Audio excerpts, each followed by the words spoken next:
all of these profiles. How do I know what's good and what's not?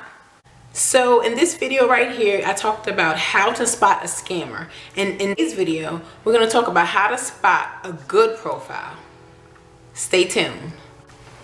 Hey girl, I'm Nicole and welcome back to my channel. If you're new here and you want to learn how to date well, how to not waste your time with the wrong man, and how to position yourself to be found by the man of your prayers, then subscribe and hit the notification bell because I make videos every week and I don't want you to miss a thing. Tip number one is to ensure that there aren't any negative connotations or negative topics on his profile. If he uses words that are pleasant, that's a good sign that it may be a good profile and potentially a good guy. So in this video right here, I talk all about self-confidence, and self-confidence is key, is great, is necessary in the dating scene.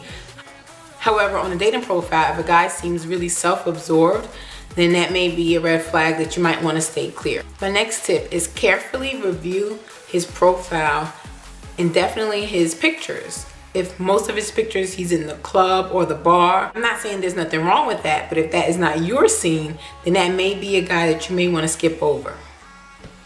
The next tip is to look for signs of good quality.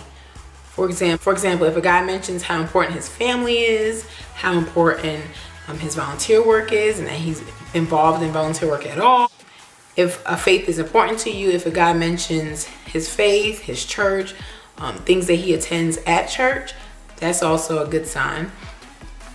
My next tip is to weed through a lot of the lengthy profiles. If a person is not concise and able to get to the point and rather fills his profile with a lot of fluff, a lot of saying a lot and saying nothing at all, then that's not a good sign. You do want somebody who means what they says what they means, and is quick to the point. My next tip is to carefully review the profile again, and if there are any similarities, shared hobbies, shared interests, then that is great. You definitely don't want to be in a relationship with someone that you have nothing in common with. So you learn how to not be scammed. You learn how to tell if a profile is a good quality profile. So what's next? If you want to learn what to do to prepare before the first date, then subscribe and hit the notification bell.